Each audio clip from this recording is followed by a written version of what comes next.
de su primer año de gobierno en la presidencia de los Estados Unidos. Para eso, pues, en términos generales, grosso modo y grandes rasgos, vamos a hacer una especie de introducción con las palabras del señor vicedecano Nicolás Quinto. Y luego haremos una intervención frente a la moderación que va a hacer nuestros panelistas. Estamos a la espera de la llegada del principal que está en camino. Así que para eso le cedo la palabra al señor vicedecano Nicolás. Bueno, gracias.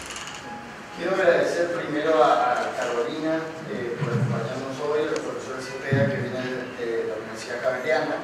También habíamos invitado a Andrés Morano Rojas, que es de la Universidad del Rosario, del último momento que iba a venir. Y la idea, entonces, hoy iniciamos la semana política.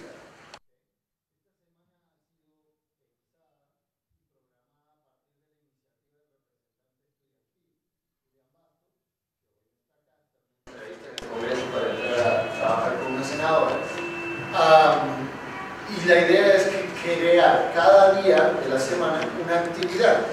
¿Okay? Es que ustedes tienen que entender, yo creo que los demás no lo entienden, que esta es una escuela de política y relaciones internacionales, ¿sí? Y no basta con leer papers todo el día. ¿Okay? Las actividades más importantes que hice en mi vida no fueron leer papers, sino hacer este tipo de discusiones, porque a ustedes les va a ayudar a complementar su formación profesional y académica, ¿sí? Pero lo académico no es solo leer y recitar, ¿sí? Este tipo de intervenciones como las que van a ver hoy, donde hay un conversatorio donde la gente tiene perspectivas diferentes y discute sobre temas de actualidad, también va a ser parte de la vida de ustedes, ¿sí? Y de ahí pueden aprender muchas cosas sobre cómo sobre distintas cosas, o cómo buscar puntos de acuerdo y reconciliación, ¿sí? Cómo hacer análisis, cómo los profesores organizan sus ideas, ¿okay? Uno puede tener una opinión sobre un tema y uno tiene que estructurarlas. Entonces yo creo que este tipo de actividades, ¿sí?, les va a dar a ustedes muchas herramientas, y son a las que tienen que venir. Conversar recién con los profesores cuando yo iba al pregrado, iba a todo lo que se hacía, todo lo que hacía en la escuela. Primero porque le fallaba a mi universidad y a mi facultad si no iba. Y segundo era porque me interesaba internamente. O sea, uno iba porque le gustaba, si fuera sobre una charla así, mi universidad de jesuitas, una charla de jesuitas sobre el destino del mundo del año que viene o el Papa nuevo de jesuitas, ¿sí? Uno iba y aprendía cosas. Yo siento que nos está faltando eso, ¿okay? Lo que no vamos a hacer desde la vicedecanatura es obligarlo a venir a punta de árbol, ¿sí?, como era antes. Eso no va a pasar. Si somos pocos, disfrutaremos poco y mejor así, porque estamos los que vamos a disfrutar la charla. La otra cosa es que ustedes van a aprender, o tienen que aprender en el proceso, como hacemos todos, a cómo hacer preguntas. Seguramente ustedes tienen dudas, preguntas o opiniones sobre lo de Trump. Este también es un espacio para esto, ¿sí? Entonces, ojalá aprovechen estos espacios. Entonces, les cuento, mañana hay otro evento que es TED Columbian, que es en la Plaza de los Colores, de 4 a 7, ¿okay?, donde hay 3 oradores que van a venir a contarnos sobre movilidad social, y, empleo y productividad, y sobre liderazgo y oratoria. ¿Okay? Es un formato TED, ¿no es cierto? O sea, tienen 10 minutos cada uno, y hay una egresada de la escuela que va a estar haciendo un TED. Sería bueno para ustedes como ejercicio ver cómo funciona eso, ver el detrás de escena de un TED, cómo funciona eso, ¿sí? Ojalá puedan ir y participar, es un espacio corto de participación y más de mirar y aprender otro tipo de herramientas. El jueves hacemos la tradicional feria de partidos, vienen todos los partidos que están confirmados, con video, etcétera, de 9 a 12 en la plazoleta de las Mariposas, o sea que ahí sí es más pasar y estar un rato. Y de 2 a 4 los invitamos a que participen en el debate, en el D306 y D307. Todo esto que estoy diciendo ya lo dijo Miguel en la charla de Alcántara el jueves, y también lo pusimos en Facebook, Twitter, pero igual leemos todo y no revisamos, es importante volver a decir. Y el viernes, aquí de nuevo, tenemos la segunda ocasión de un día en los zapatos internacionalistas. ¿Okay? Lo que estamos haciendo ahí es traer gente que está en la acción, ¿sí?, de las relaciones internacionales. Este viernes nos acompaña gente de la Cruz Roja, ¿no?, del Comité Internacional de la Cruz Roja, y nos van a venir a contar, bueno, qué hacen, cómo funcionan, cómo operan en Colombia en el marco del conflicto, ¿sí?, si han tenido experiencias en otros países, cuáles son los problemas que enfrentan. Entonces, todas estas cosas vienen a complementarlos, también para cuando salgan al mercado laboral, ¿sí?, y ver cuál es la realidad a la cual se van a enfrentar. No les va a servir decir Morgenthau 10 veces o Kissinger página 34 cuando salgan a buscar trabajo. Les van a servir estos ambientes, conocer los profesores que vienen, tener una interlocución con ellos posteriormente, pedir consejos. Esas son las cosas que sirven. Quiere decir que no hay nada que se reserve en todas las clases, pero no es suficiente, muchachos, no es suficiente, ¿sí? No es suficiente. Entonces, ojalá esta charla sea útil para ustedes y para todos nosotros y podamos debatir un poco sobre el Pato Donald, que tan polémico es. Yo tenía la experiencia de estar allá este último año en Estados Unidos, justo para cuando fue la elección, nadie lo podía creer. Hicimos una gran cena, todos estudiantes doctorales, se imaginan, todos liberales, es decir, querían que ganara Hillary, ¿sí?, o Bernie, ¿sí? Y cuando ganó Trump, pues, ¿no?, casi con una patada al hígado la pizza que se habían comido. Nadie se podía dormir, no lo creían. Y bueno, ya llevamos un año sobreviviendo o viviendo con este personaje, que hoy justamente se encuentra en un lugar tan particular del mundo. Entonces vamos a ver qué nos cuentan los profes. Y Miguel ya está viniendo porque cuando programamos este evento, le contaba a Carolina, Miguel todavía no había empezado el club, empezó recién ahora, fue una oferta de último momento y nada, ya está viniendo y nos va a contar también su experiencia. Muchas gracias. Bien, muchas gracias. Entonces, para no hacer más preámbulos protocolares, simplemente vamos a empezar la conversación. Voy a poner en contexto un poco antes de presentar a nuestros panelistas. Justo hace un año nos encontrábamos entonces viendo a las 11 de la noche cómo estaban los principales sondeos y las principales métricas electorales en los Estados Unidos y veíamos cómo las bolsas de valores del mundo empezaban a fluctuar frente a las intenciones, frente a los resultados preliminares en Estados Unidos. Donald Trump, 45º presidente de los Estados Unidos, llega a la presidencia como quinto presidente en ganar por los votos del colegio electoral pese a perder el voto popular.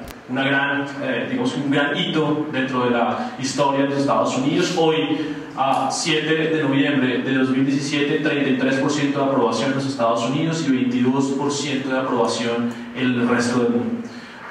En su primer mes, Donald Trump se recuperaba apenas de la derrota que le propinó una corte de la apelación de mantener el bloqueo migratorio a 7 naciones musulmanas y tuvo que despedir a Michael Flynn, su asesor de seguridad nacional. Es decir, en el primer mes ya tenía unos primeros traspiés y unos palos en la rueda en su gestión como presidente. Su relación con Rusia, posiblemente los profesores podrán dar un poco de luz frente a eso. Se confirma desde la luna de miel que tuvo en algún momento en la candidatura al divorcio que tiene hoy en la presidencia. Se confirma la presencia de un barco espía ruso a 30 millas de Delaware, de las costas de Delaware, en el Atlántico.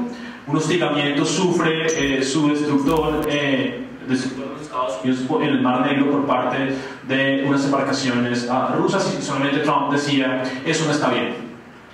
Luego despide a James Comey, director del FBI, hace un par de meses, y empieza toda unas olas, un huracán bastante interesante dentro de los Estados Unidos. Intención de reducir y eliminar el programa de salud Obamacare, modifica y frena la apertura cubana que tenía el presidente Obama hace un par de años, sigue presionando a Irán con sanciones pese a que Irán está cumpliendo su parte del acuerdo nuclear del P5+1 firmado en 2014. Trump busca un acercamiento con China, que parece haberse congelado un poco por las tensiones con Corea del Norte, y ha quedado pendiente la falta de sintonía con Angela Merkel en Alemania y por supuesto con Theresa May en Reino Unido. Tenemos también un decreto de 90 días al inicio de su mandato hacia 7 países de mayoría musulmana. 2 días después ordena la construcción del muro en México, y los países a los que hago mención, pues efectivamente son Siria, Irán, Somalia, Yemen, Irak, y después lo extiende a Corea del Norte, a Venezuela y Chad, aludiendo a ese tipo de condiciones. Luego tenemos una reforma sanitaria. Obama insiste, digamos que en su momento insistía en la sustitución, Trump insiste en la sustitución de Obamacare con 51 votos en contra y 49 a favor en el Congreso. Y tenemos que en abril de este año hay un bombardeo en Siria, cosa que repercute fundamentalmente en la construcción de una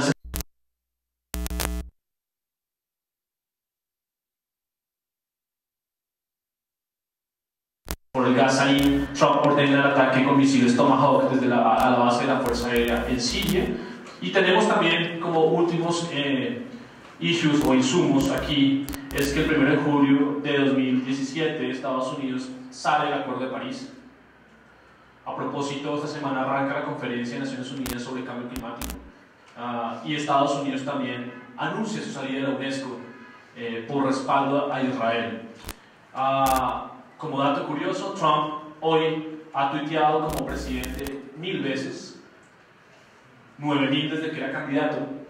836 veces de sus afirmaciones son falsas o engañosas según Al Jazeera y CNN. Entonces, para darle la bienvenida a nuestros profesores, quiero manifestar pues, los agradecimientos por acompañarnos. Carolina Cepeda es doctora en Ciencia Política de la Universidad de los Andes, magíster en Estudios Políticos de la Universidad Nacional, politóloga de la Universidad Nacional y actualmente es directora de las maestrías en Estudios Contemporáneos de América Latina y Relaciones Internacionales de la Universidad Javeriana. Carolina nos va, digamos que, a dar un poco de luces sobre la llegada de Donald Trump, su impacto en Estados Unidos, en el mundo y por supuesto en América Latina. Bienvenida, Carolina. Muchas gracias, César. Gracias por la invitación a Fabio, a todos, y gracias a ustedes por acompañarnos en esta mañana. Entonces, según las reglas que me explicaron a mí, el conversatorio es un conversatorio un poco más informal, de emitir un poco nuestras opiniones. Entonces, yo me voy a lanzar con algunas frases de entrada y pues ahí ya cederé la palabra para que sea esto un poco más fluido. Entonces, bueno, la introducción que nos hizo César creo que es bastante pertinente para entender un poco de quién estamos hablando, quién es Donald Trump, qué tipo de intereses, de ideas es lo que él entraña en cierta forma. Y lo primero que hay que decir es que efectivamente su triunfo fue muy sorpresivo, pero si uno empieza a escarbar un poco se da cuenta que no es tan sorpresivo, ¿no? Entonces, ¿qué es lo que logra canalizar Donald Trump cuando gana las elecciones en Estados Unidos? Y ahí hay un elemento que creo que nunca tenemos en cuenta, y es el elemento de los efectos negativos que se sienten sobre las políticas neoliberales y las políticas de liberalización de mercados que empiezan a golpear a amplios sectores de la población en Estados Unidos. Y esto los golpea en su día a día, ¿no? Pérdida de empleo, desindustrialización, y esto va acumulando consecuencias hasta que llega un momento en el que una de estas opciones se convierte en una opción medianamente atractiva. Si ustedes tuvieron la oportunidad de revisar algún día cómo se dan los resultados por estados, ustedes se van a dar cuenta que, por ejemplo, estados donde había ganado la consulta demócrata Bernie Sanders son estados donde luego va a ganar Donald Trump, con un discurso de alguna manera de confrontar a esa globalización neoliberal, a esas políticas de desindustrialización de Estados Unidos, y un discurso, no digo similar porque no compro esta idea de los extremos se juntan ni cosa por el estilo, pero sí compro la idea en la que ambos sectores están contestando y confrontando ese tipo de efectos. Entonces, esto no es algo que realmente nos resulte sorprendente. Hillary Clinton aparecía como una candidata que se la jugaba muy poco, por lo menos discursivamente, en ese tipo de temas, y esto es algo que logra canalizar en gran medida Donald Trump. Ahora, ¿cuál es el problema? El problema es que tal vez el año pasado, si ustedes recuerdan, se hablaba un poco de esto de las emociones y cómo las emociones se traducen en política, y es algo que muchas veces perdemos de vista. El problema aquí cuál es, que tomamos decisiones, igual que cuando tomamos decisiones en la vida cotidiana, de manera muy emotiva, y después es que empezamos a considerar las consecuencias de esas decisiones. En el caso de Estados Unidos empiezan a darse cuenta de esas consecuencias con el paso del tiempo. Una vez asume la presidencia de Donald Trump y empiezan a tomarse estas decisiones, que son decisiones un poco amplias, decisiones que que pueden tener efectos tremendamente negativos para su política exterior, pero también para su política doméstica. Entonces aquí esto empieza a volverse mucho más problemático. Son decisiones también tremendamente impulsivas. Entonces aquí las preguntas que uno tiene que hacerse son con respecto a qué ha hecho Donald Trump, cuáles son las oportunidades institucionales que hay para contenerlo, porque uno puede darse cuenta que resulta ser un presidente tremendamente impulsivo.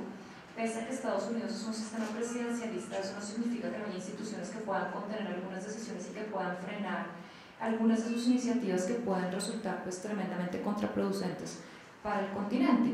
Y creo que eso es lo que tenemos que empezar a ver. A un año de su gobierno ya tenemos algunas luces, ha tomado algunas medidas, ha hecho algunos pronunciamientos públicos que resultan tremendamente preocupantes, y desde Colombia pues creo que seguimos la pista con un nivel de detalle bastante alto, porque nos interesa saber cuál es la política exterior de Estados Unidos hacia el país, pero también nos interesa saber cómo va a ser ese respaldo en un escenario de posacuerdo y de construcción de paz en Colombia. Entonces creo que podemos arrancar por ahí algunas ideas.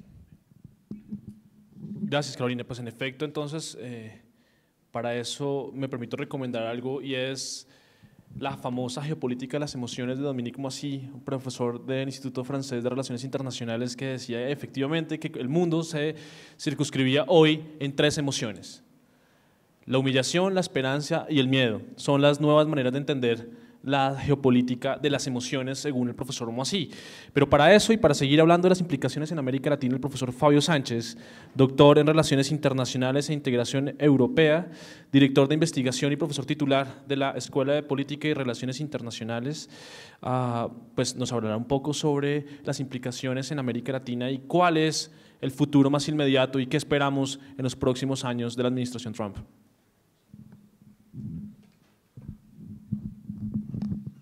Bueno, muchísimas gracias por la asistencia a todos, y en primer lugar a la profesora Carolina Cepeda por asistir a nuestra escuela, que hemos compartido ya algunos espacios de trabajo con ella, y pues un honor tenerla acá. A César también darle las gracias por la valiosa introducción, y a profesor Liendo por la presentación, quien afortunadamente ahora está en las riendas apoyando al doctor Miguel en la escuela para mejorar el trabajo y la evolución de todos nosotros. Sobre el asunto de Trump, a mí me gustaría iniciar el debate haciendo un llamado como a una revisión, una sociología de las relaciones internacionales. Trump es una respuesta o es la elección de un electorado fatigado y cansado con las dinámicas de la política externa de los Estados Unidos y los efectos adentro. Yo creo que hablábamos mucho de la sociedad mediática de los Estados Unidos como la sociedad de consumo por excelencia, la sociedad de los impactos mediáticos, la sociedad de los breaking news. Recordemos que CNN, BBC, Ted Turner, todos estos actores o zares de los medios de comunicación mal acostumbraron y fueron afectando y fueron enfermando a la opinión pública estadounidense con las breaking news. Entonces los problemas estaban en Oriente Medio, siempre están construyendo su idea de nación y su interés nacional con un enemigo externo. Entonces todos tienen cortinas de humo desde inicios del siglo XX. Recordemos lo que hicieron Truman, Roosevelt, Wilson, Eisenhower, podemos enumerar a todos los presidentes, y siempre tienen una caja de Pandora o tienen un as bajo la manga. Recordemos a Wilson. Wilson tenía industria militar nueva y con fuerza, y se mete en la Primera Guerra Mundial y va a Versalles y organiza el concierto europeo nuevo, defectuoso, que facilita el nacionalsocialismo. Y como está ese problema, entonces después Truman, Eisenhower y Roosevelt tienen que ir a organizar y hacer coalición y aliarse con Stalin y pagarle a unos científicos para que desarrollen el bomb power, del que yo hablo mucho en algunas sesiones. Y tienen el bomb power y lo testean en Japón, lo testean en California, lo testean en Japón, es un crimen de lesa humanidad y parecieran resolverlo todo, pero después viene la Guerra Fría y el bomb power no les sirve. Y viene el fin de la Guerra Fría y entonces pareciera que adopta una estrategia unilateral Bush padre con algunos amigos que habían estado con Reagan y tratan de darle un manejo de control al señor Saddam Hussein, un aliado que ellos tenían. Y Clinton tiene que generar cortinas de humo cuando vienen los problemas internos en la Casa Blanca y entonces bombardea otra vez a Irak, es la operación Desert Fox, muy olvidada en detrimento de la Desert Storm. Pero, ¿por qué quiero hacer esta contextualización? Porque el señor Trump es otro más de ese paquete de presidentes de los Estados Unidos que parecieran ser los actores que tienen que resolver los problemas de la agenda internacional, el famoso lema del sheriff internacional. Y todos los académicos en relaciones internacionales, que además es una de las grandes críticas que trabaja la profesora Arlene Tirner, Carolina también en el discurso de la deconstrucción de los discursos impuestos, todos se ocupan y pareciera que le tienen que dar guías o líneas al presidente de los Estados Unidos, entonces usted resuelva. Cuando llegó Obama fue un gran cambio, primer presidente afro, parecía que era una nueva era, sí podemos, vamos a cambiar, vamos a alinearnos, vamos a trabajar en el multilateralismo. Y cuando le entregan el Premio Nobel de Paz a Obama, dice la guerra es necesaria y recuerda a sus antecesores. Entonces, vamos a la guerra para evitar tensiones, vamos a la guerra para controlar el nazismo, vamos a la guerra para tratar de establecer el orden internacional. Y entonces desarrollan el bomb power y no les va a servir después. Se meten en Vietnam y no les va a servir después. Y entonces todas estas imágenes son pedazos de imágenes del comportamiento en política exterior de los Estados Unidos que el señor Trump tiene en su imaginario y su equipo que lo acompaña. Algunos tecnócratas, obviamente, otros hombres de negocios, otros tomadores de café en Manhattan, ¿no? Y otros miembros de sus conglomerados económicos. Y tienen fragmentos de eso, tienen fragmentos de Truman, de Eisenhower, de Wilson, tal vez de Obama algunas cosas, ¿no? Entonces, aquello del unilateralismo a la carta viene siendo como el modus operandi, es el ADN de la política exterior estadounidense. Recordemos que son grandes aliados, pero también abandonan a sus aliados. Lo hicieron en Vietnam, lo hicieron en Irak, con los chiitas que les ayudaron en su momento en los 90 contra Saddam Hussein, y ahora con los rebeldes en Siria. Entonces, lo señalaba César en la introducción, bombardeos. El bombardeo a la base en Siria, completamente inoficioso, dispendioso, aquello de la otra prueba de la madre de todas las bombas en Afganistán, ¿no? Muy el modus operandi del complejo militar industrial estadounidense, testear armas sin ninguna consecuencia. ¿Qué efecto tuvo contra el Estado Islámico o Al-Qaeda el bombardeo en un paraje desierto de Afganistán, ¿no? ¿Qué podemos, por ejemplo, haciendo un flashback, cuál fue el éxito del Napalm y de todo el sacrificio de vidas en Vietnam cuando se metieron debajo de la tierra y el año pasado Obama tiene que ir y saludar al presidente de Vietnam y está Ho Chi Minh detrás, esos monstruos contra los que lucharon, ¿no? Y entonces yo creo que tiene pedazos, fragmentos de sus antecesores, repito. Entonces bombardea también una base soviética en Siria. ¿Qué consecuencias tiene eso? Se retira de todo el juego multilateral sobre el cual han también fundamentado y han engañado a su opinión pública doméstica también, con las breaking news, con la idea del sheriff mundial, con la idea del juego multilateral internacional. Entonces, escuchamos en el Consejo de la ONU al representante de los Estados Unidos, es quien organiza las votaciones, es quien condiciona el Consejo de Seguridad, son los que tienen la luz verde para utilizar las armas.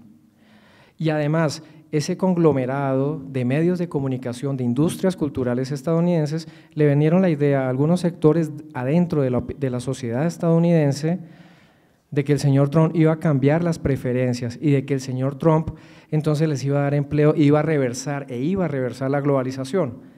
Entonces, traigamos de China, traigamos de India, traigamos de Pakistán, desconectémonos de algunos compromisos inoficiosos, tema del cambio climático, para ponderar su situación.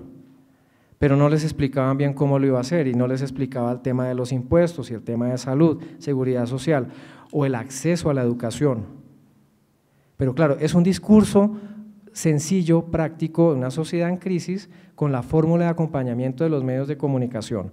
Y afuera, pedacitos, fragmentos, entonces una bomba acá, un test acá, apoyo allá, me retiro, para seguir confundiendo a la opinión pública. ¿Preocupante? Claro que sí, muy preocupante. Pero ahora, la pregunta sería, ¿qué diferente habría podido hacer Hillary Clinton afuera también. Tal vez el mismo ponqué, pero con otros ingredientes, ¿no? Porque tienen muchos intereses. A ver, el presidente, no solo el de Estados Unidos, tiene compromisos adquiridos, entonces hay que entender a Trump en la dinámica, en la Casa Blanca, hay que entender a Trump con el ADN que tiene el presidente de los Estados Unidos, sea quien sea. Se debe al complejo militar industrial, se debe a los donantes privados, se debe a la comunidad judía estadounidense.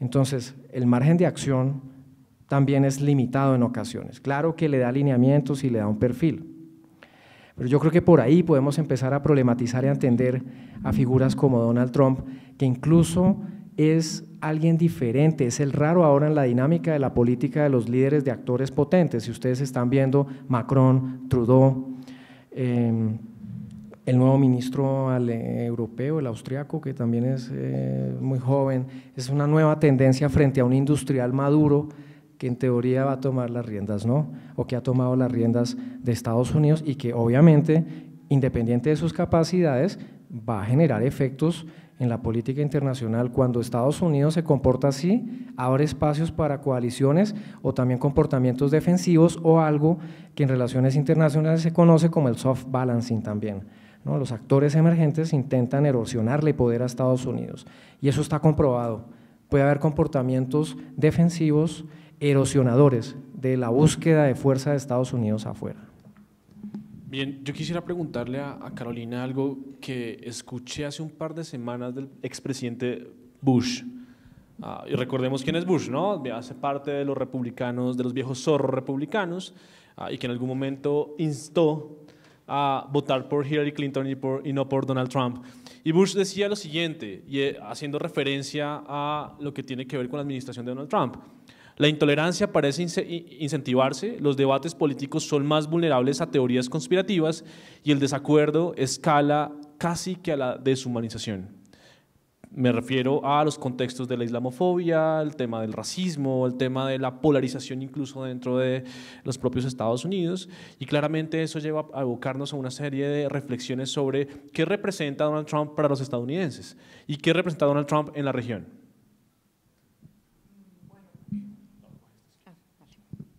Bueno, creo que, pregunta complicada.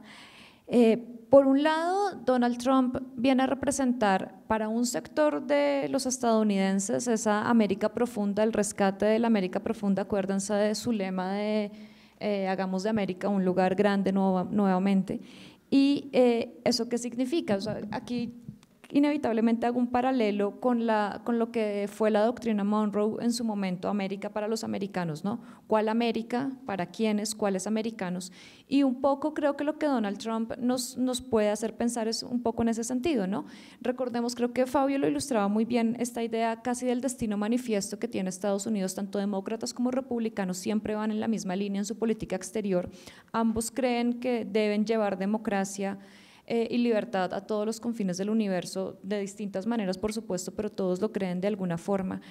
Y ahí entonces uno empieza a plantearse cosas como esta, ¿no? ¿Qué hace un expresidente republicano de un ala fuerte como Bush haciendo este tipo de afirmaciones con respecto a Donald Trump? Uno podría preguntarse, ¿de verdad este señor representa un nivel de fractura tan grande en la sociedad estadounidense como para que incluso sectores tan conservadores reaccionen de esta forma contra él?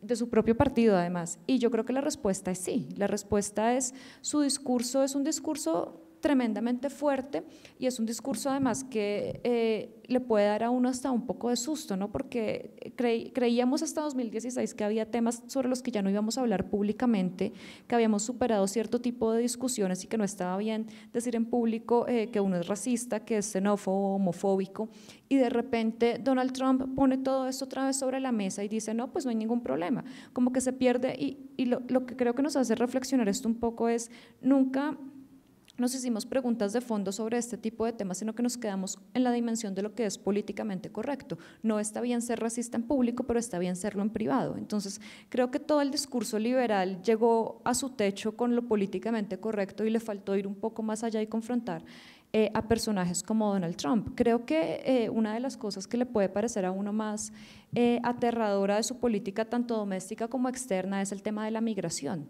y es muy fácil porque se necesita un otro, un externo a quien responsabilizar de distintos problemas que no son responsabilidad exclusiva de una persona, de un individuo o de una institución, pero por lo tanto tampoco tienen un enemigo tan claro como se está construyendo alrededor de los migrantes, sean estos migrantes los mexicanos a los que tildó de violadores, o sean estos migrantes islámicos a los que también tilda todos de terroristas independientemente de quiénes sean. Y creo que como sociedad en Estados Unidos están ante un gran problema, porque construir este tipo de enemigos es algo que resulta muy atractivo. Creo que nosotros en la sociedad colombiana también lo tenemos muy claro y es muy fácil construir ese otro que es responsable de todo lo malo y nunca nos confrontamos hacia adentro, y creo que eso es un poco lo que está pasando en Estados Unidos en este momento y lo que es muy problemático. Hay tres temas que yo creo que son, independientemente de si con Hillary Clinton había o no un margen de maniobra más amplio, creo que hay tres temas donde uno sí ve claramente el sello de Donald Trump como alguien de un sector, yo no diría ni siquiera un sector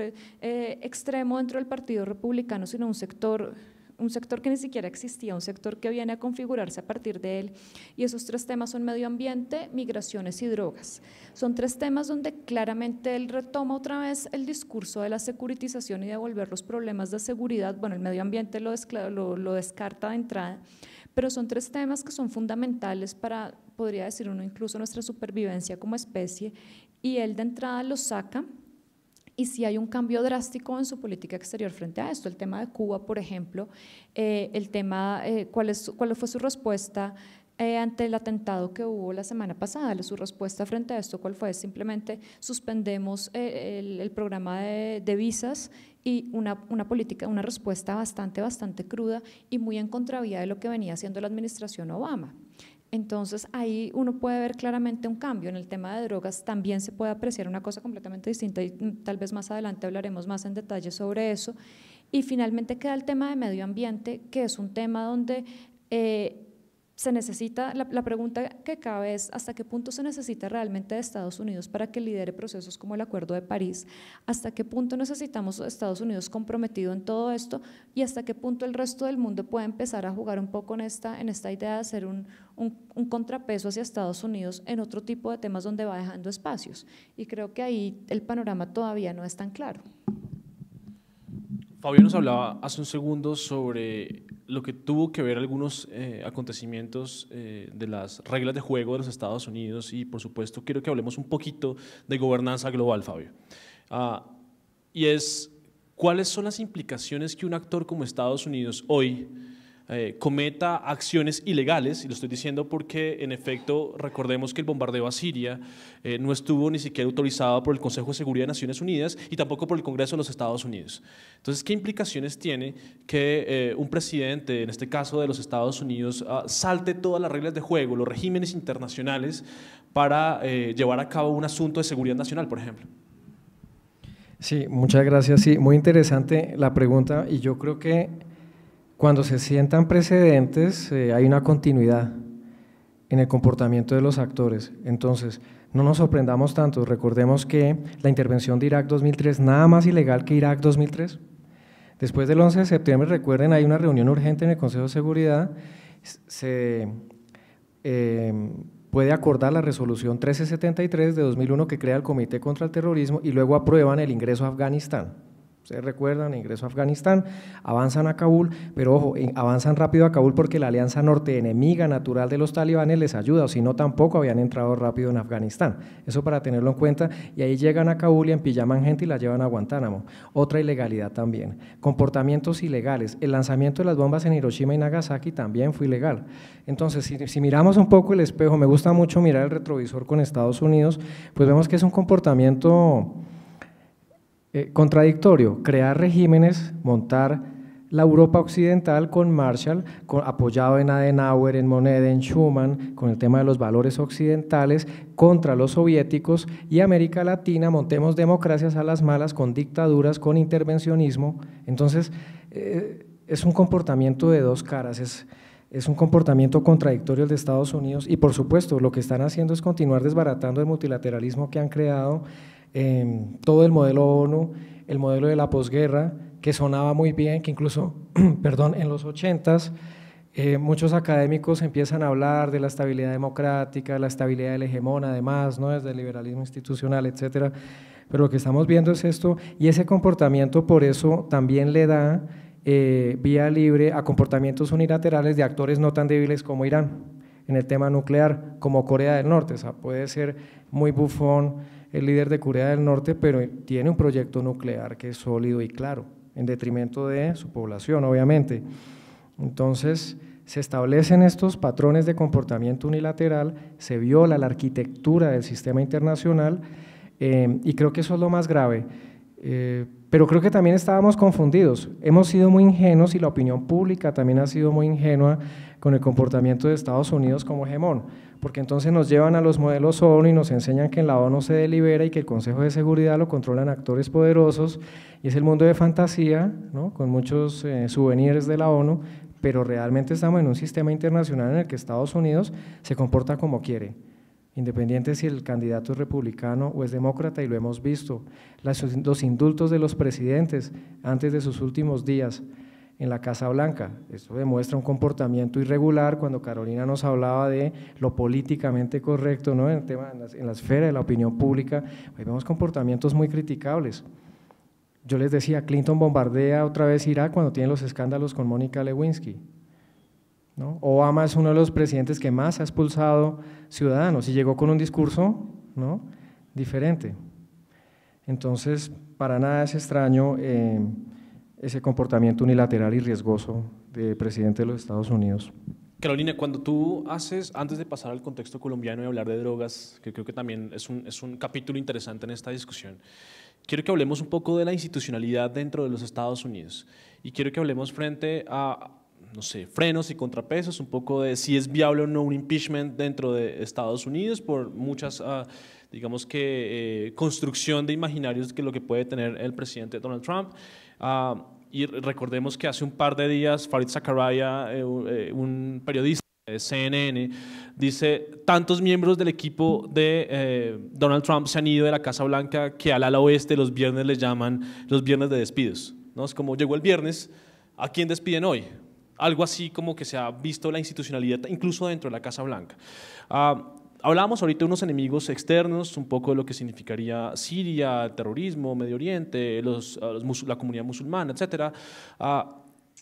¿Quién es el enemigo en Estados Unidos? Tú hablabas de la construcción del otro. ¿Cómo se construye la política, o digamos, la construcción política del propio Estados Unidos hoy, con base en quién? ¿Quién hace que Donald Trump se comporte así? ¿Quién hace que la institucionalidad se comporte de tal manera? ¿Es viable que hablemos de un impeachment corto, mediano o largo plazo, o es inviable más bien? Bueno, yo no sé si es viable o inviable, lo que yo creo es que es muy poco probable. Y creo que es muy poco probable precisamente por eso, porque de todas maneras hay una institucionalidad fuerte, si viene desde el FBI, viene como más o menos circulando esta idea de si es deseable o no que haya un juicio político. Finalmente es algo que sería demasiado desgastante y demasiado costoso en términos institucionales, tanto interna como externamente, y no creo que sea algo a lo que se vayan a volcar ni siquiera los miembros del Congreso. O sea, ni siquiera sintiendo un profundo rechazo a las políticas de Donald Trump, ni siquiera se va a llegar a ese punto. Y yo creo que aquí es importante como el llamado de alerta que nos hace Fabio de ver cuáles son las continuidades que se mantienen. Uno siempre, o sea, los medios siempre nos pintan a Donald Trump como el loco del paseo, y en parte lo es, pero no está generando rupturas muy grandes con respecto a lo que ha sido la política exterior estadounidense. Recordemos también que Estados Unidos tiene una política exterior que se mantiene a lo largo del tiempo y que no es tan fácil romper como puede ser el caso de estados mucho más pequeños. Entonces, creo que en ese sentido es importante tener eso en cuenta. Yo lo que sí estoy casi que podría apostarlo es que es un presidente que no se va a reelegir. Eso creo que es más que obvio para todo el mundo. No es un presidente que probablemente ni siquiera él mismo tenga la intención de hacerse reelegir.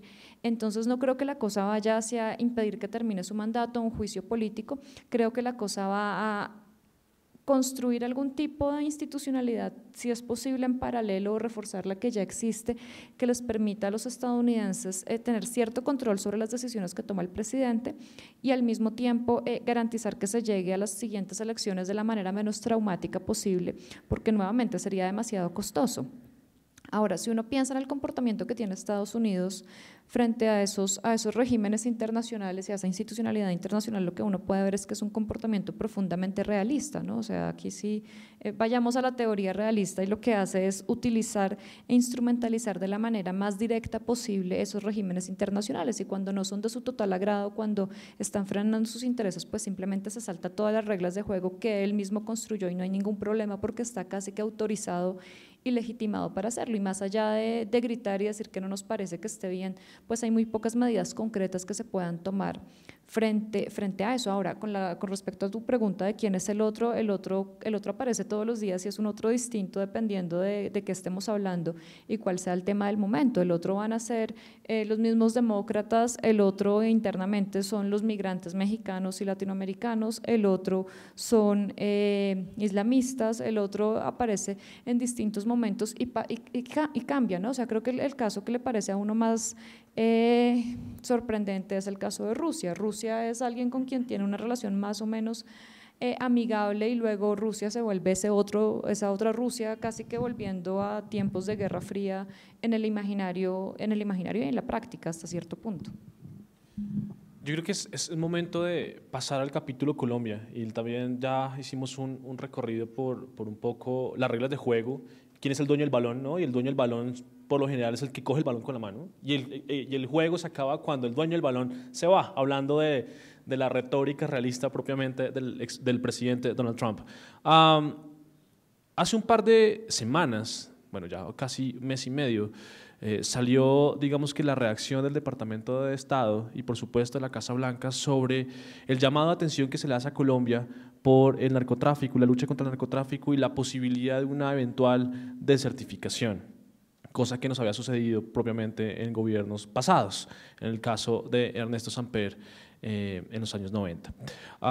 La pregunta va dirigida hablemos de Paz Colombia y de digamos que la continuidad de lo que viene haciendo la política exterior tanto colombiana como estadounidense en asuntos concretos con el narcotráfico. ¿Cuál es el balance? ¿Cuáles son los pronósticos y la perspectiva y prospectiva, por supuesto, de aquí a que tenemos en cuenta que el otro año vienen elecciones en Colombia? Fabio. Muchas gracias. Bien, yo creo que va a continuar yo hablo de una interacción fraccionada entre los dos, tanto de Estados Unidos como de Colombia en la relación bilateral. Para Washington nunca va a ser suficiente lo que hacemos acá, de la erradicación manual, los programas sociales. La visión desde Washington es miope sobre el tema de las drogas en la región andina, obviamente en el caso colombiano. Entonces, ellos se preocupan por los satélites, por controlar las lanchas en el Caribe, porque la DEA tenga trabajo. Ya hay un discurso, es el discurso oficial, y la DEA coge los cargamentos, captura, toma las fotos en la Florida y parece cumplir con su misión. Y desde Washington, entonces nos mantienen el APDEA unas preferencias arancelarias por cierto comportamiento, pero la gente aquí, el staff de la embajada aquí en Bogotá, va a decir siempre con sus imágenes satelitales, los cultivos han crecido, los cultivos avanzan, pero no entienden que el problema de drogas es un problema sociológico acá, por un tema de infraestructura. Ya hemos hablado de ello en diferentes espacios. Para los campesinos no es rentable sacar sus productos porque no hay infraestructura. Y entonces 30 hectáreas de coca le van a dar lo que se gana con yuca en 15, en 20 años. Es así, ¿no?, de complicado y de asimétrico el tema entre el cultivo tradicional y la coca. En Washington tienen que entender eso. Teníamos, más allá del Plan Colombia, recordemos que hemos tenido picos de ayuda altísimos desde la década del 50. Nuestra participación en Corea nos mete el ADN del ejército estadounidense acá, en Colombia, y empezamos a ser contratistas de hardware, de software. Nuestro ejército empieza a seguir los lineamientos, a emular el comportamiento del ejército estadounidense. Son muchos compromisos. El Plan Colombia yo creo que funcionó para algunos elementos, pero si era para la lucha contra las drogas, se perdió completamente. Se fortaleció el ejército, se ponderó, se hizo crecer, uno de los ejércitos, estamos hablando de los ejércitos más potentes de Sudamérica actualmente, y sin una amenaza interna se tendrá que ubicar en fronteras. Y por eso aquello de la OTAN y el tema del cambio de preferencias y lineamientos en los manuales militares. Obviamente los vecinos en la región se están preocupando por un ejército que no va a tener actividad interna y es muy potente, claro, y es aliado de Washington. Pero creo que es por ahí, ¿no? El tema de la visión miope, preferencias arancelarias, satélites que dicen una cosa, aquí nosotros luchamos contra las drogas de otra forma, claro, con un know-how estadounidense de alguna manera, pero con las, es decir, con las complicaciones de ir al campo aquí y aquí ya en las zonas rurales alejadas, la dinámica es otra, la dinámica ni siquiera se conoce en Bogotá ni en Washington.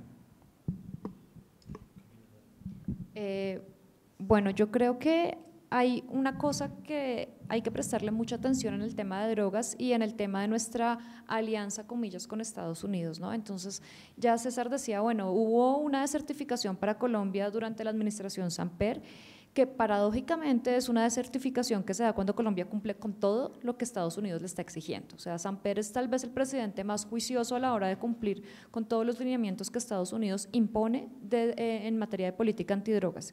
Y aún así Colombia es desertificada, cumple metas de erradicación de cultivos, metas de incautaciones, todo lo que Estados Unidos le pidió al gobierno Samper que hiciera, el gobierno Samper lo hizo y aún así Colombia fue desertificada.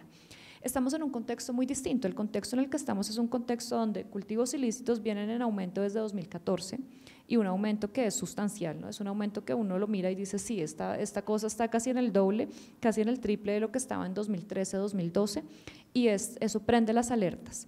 Pero estamos también en un contexto muy distinto, estamos en un contexto de proceso de paz, estamos en un contexto donde ese acuerdo de paz incluye un punto completico sobre drogas y cultivos ilícitos y implementar esto supone que Colombia tiene que hacer un cambio radical. Colombia no, todo lo que se acordó con las FARC en el tema de drogas, que además fue muy poco retocado entre comillas después de la victoria del no en el plebiscito, es algo que implica grandes transformaciones por parte del Estado colombiano, pero no solamente por parte del Estado colombiano, sino por parte del régimen internacional de drogas. Entonces ahí uno empieza a ver algo que a mí me parece muy llamativo y es todo lo que ha hecho el presidente Juan Manuel Santos desde 2010 cuando asume la presidencia, no solamente en foros internacionales tipo la conferencia de la UNGAS el año pasado, sino lo hace siempre que tiene chance, siempre que lo entrevistan sobre el tema de drogas, tiene una posición bastante clara sobre la necesidad de reformar el régimen internacional, pero además también de reformar, cambiar el paradigma prohibicionista y cambiar ese paradigma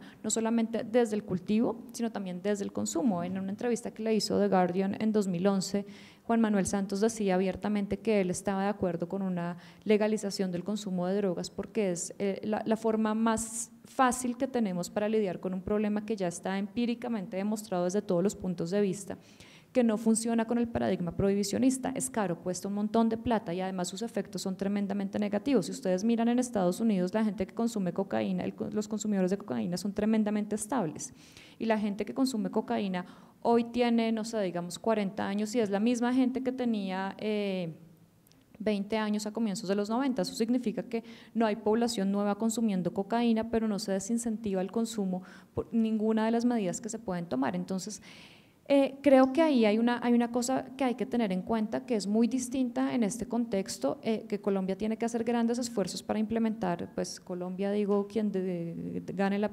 próximas elecciones presidenciales, si es que está comprometido con el proceso de paz, tiene que hacer esfuerzos enormes para implementar este punto, porque además es un punto que supone hablar con las comunidades y preguntarles, bueno, vamos a hacer desarrollo alternativo, hagamos sustitución de cultivos que funcione en serio, y eso supone diseñar los programas con las mismas comunidades, que sean ellos quienes digan qué es lo que pueden cultivar porque son los que saben para qué sirve esa tierra, qué experiencia tienen ellos y qué tipo de infraestructura requieren para poder sacar sus productos. El campesino además que cultiva hoja de coca, el raspachín, no es una persona que se está enriqueciendo porque lo que recibe por la hoja de coca es nada, son como 500.000 pesos lo que recibe por esto, no es una cifra enorme, pero aún así es más rentable producir esto que producir yuca, mango o papa. Entonces eso como Estado tiene que llamarle la atención a las instituciones y decir, bueno, es que no hay carreteras, no hay estudios, no hay apoyo, no hay absolutamente nada y lo único que le queda a esta gente es cultivar hoja de coca. Entonces creo que por ahí va la cosa. Las amenazas de desertificación de Estados Unidos pues son amenazas muy discientes. Hay algo además muy interesante, y es que en el último informe de la DEA se encuentra que lo que más consume la gente en este momento en términos de drogas son opiáceos y mezclas ahí extrañas que se hacen, pero aún así siguen argumentando que la principal amenaza es la cocaína. Y esto es muy paradójico porque no es realmente lo que más consume la gente en Estados Unidos, pero siguen vendiéndolo como la principal amenaza, y de alguna forma eso es lo que permite legitimar una postura tan dura frente a Colombia en este momento, como que Colombia no está cumpliendo, y pues sí, efectivamente Colombia no está cumpliendo y no puede cumplir y no le podemos pedir que cumpla porque resulta que está a puertas de implementar un acuerdo de paz en ese aspecto y no se le puede pedir al gobierno colombiano que lo haga, y sería una tontería presionar en ese sentido. Yo creo que Carolina se adelantó un poco la siguiente pregunta que tenía que hacer, y es efectivamente cómo debe ser, o tal vez para que Fabio empiece con su análisis, ¿qué debe hacer el próximo gobierno en Colombia para la relación, para fortalecer o simplemente cambiar la perspectiva del análisis frente al gobierno de los Estados Unidos? Es decir, ¿cuál debe ser el papel, gane quien gane, sea rojo, verde, amarillo, azul, lo que sea, gane quien gane en la presidencia colombiana? ¿Cómo deben ser en términos, digamos que reales, de institucionalización de la Cancillería, de política exterior colombiana? ¿Cuáles deben ser los temas y prioridades para el próximo gobierno en Colombia? Bien, esa es muy buena pregunta, porque yo creo que nos la hacemos día a día, y cuando estudiamos política exterior colombiana, yo creo que traigo a colación a Alfonso López Miquelsen cuando por primera vez va y se planta en Washington y les dice: la relación no es buena partiendo de que en todo estemos de acuerdo, no puede ser buena la relación en eso. Entonces yo creo que se han presentado históricamente la subordinación, el alineamiento con Washington es un clásico ya del comportamiento en política exterior colombiana, desde Panamá, desde Corea, incluso en la era Uribe, siendo de los pocos países, ¿no?, apoyando la guerra de Irak. Eso también nos alejó de la región. Yo creo que Santos intentó acercar de una forma mucho más negociada y conciliada. Santos ha intentado ser más inteligente, ha presionado en el tema de las drogas, organizando la Cumbre de las Américas acá y estableciendo el tema de las drogas, ¿no?, como una prioridad de la política exterior colombiana, pero también haciendo el llamado a Estados Unidos de un problema compartido. Tú has señalado muy bien, has hecho un diagnóstico muy claro de lo que ocurre con esa problemática. A mí me preocupa que los posibles candidatos, podríamos aquí en 10 minutos, ¿no?, hablar de los posibles candidatos, y yo creo que no tienen un diseño muy claro, profundo de la relación con Estados Unidos, más allá del comportamiento tradicional. No hay un ajuste en el comportamiento en la política exterior. En San Carlos, bueno, en la Cancillería, decía Augusto Ramírez Ocampo, creo que no hay un saber hacer, ¿no?, novedoso o crítico o con margen de acción de la política exterior colombiana frente a Estados Unidos. Creo que hacia afuera hemos podido diversificar. Samper incluso fue de los que inició, ¿no?, con la diversificación de la política exterior colombiana, y dicen que también por eso hubo sanción desde Estados Unidos, porque intentó buscar alternativas en su momento, Europa, el tema de las drogas, no solamente el tema del proceso 8000. Y yo creo que con Uribe pues obviamente tuvimos un apagón de la acción exterior colombiana, un apagón grandísimo en el cierre de embajadas, el comportamiento de una alineación casi que ciega, ¿no?, frente al alineamiento de Estados Unidos, porque necesitaba ese apoyo y enganchó el conflicto interno con la lucha contra el terror para avanzar en su proceso con un costo altísimo. Yo creo que Santos intentó hacerlo, pero claro, los 8 años del presidente Santos con búsqueda de apoyo de la comunidad internacional para el proceso de paz, creo que ha aceitado, ¿no?, la relación y el posicionamiento de Colombia en el mundo de alguna forma. No solamente el país problema, sino el país que necesita ayuda para su problema. Y yo creo que a futuro el Plan Paz Colombia, es decir, tenemos que ser conscientes que lo que se negoció y el proceso que hay social de reconstrucción del país, de diálogos, de posconflicto, necesita la presencia de Estados Unidos. No seamos ingenuos. En La Habana, Bernard Aronson, quien era el observador de los Estados Unidos, de los procesos en La Habana, fue uno de los negociadores en Centroamérica en los 80s. O sea, siempre ha estado presente Estados Unidos, y creo que es una constante en nuestro accionar exterior, sea quien sea, debería revisar un poco algunos puntos, pensaría yo de una forma como esperanzadora, que se revisaran algunos temas en el tema del comercio. Claro, el TLC ya tiene unas camisas impuestas, el TLC tiene ya unos máximos y unos mínimos que le complica la acción a algunos sectores de la industria colombiana, pero que también va a favorecer otros. Entonces yo creo que debería buscar una alternativa, una visión crítica, mesurada. Yo creo que ya esa dinámica de la securitización y del apoyo se podría ir apagando un poco. Necesitamos un ejército, fuerzas militares, Estado moderno, no podemos darle la espalda a Max Weber hasta el fin de nuestros días, pero creo que hay que ir apagando esa dinámica de solamente el ejército y los militares estadounidenses, y creo que se podría revisar algunos aspectos del TLC, sería necesario, porque acuérdense que estuvimos engañados mucho tiempo como el aliado, el peón de la Guerra Fría, el que se comportaba bien, el que fue a Corea, el que apoyó en la Guerra Fría, a cambio de cierta ayuda militar, pero a la vez muy poco. ¿Dónde estuvo esa interacción cultural enriquecida? Números de becas, el problema de los visados. Yo creo que siempre fue muy asimétrica y muy particular, ¿no? Con una ventaja extrema para Washington y muy poca para Bogotá. Carolina, por favor. Bueno, voy a arrancar por esta última parte porque siempre me gusta contradecir un poquito ese argumento, porque a mí me gusta devolverle capacidad de agencia a Colombia, y Colombia, porque no todos, yo por ejemplo no comparto y no me veo beneficiada, pero nuestras élites sí, sectores de nuestras élites se han visto tremendamente beneficiados de meterse en el juego de la Guerra Fría, de la política contra las drogas, de hacer un TLC. Entonces esto ha sido muy rentable para ciertos sectores de nuestra economía nacional y de nuestra política nacional. Entonces ahí ha habido mucha, o sea, esto que Arlene Tigner en algún lado dice la intervención por invitación, sí, pero incluso más allá de eso, o sea, para Colombia, otra vez nuestras élites, algunos sectores, ha sido tremendamente rentable estar ahí, y por eso creo que la pregunta sobre 2018 y quién gane las elecciones y qué toque hacer de aquí en adelante no es menor. Yo creo que sí es importante quién va a ganar, o sea, va a ser muy distinto un país en manos de Humberto de la Calle que un país en manos de un Germán Vargas Lleras o quien quiera que sea el ungido de Uribe, va a ser una cosa completamente diferente.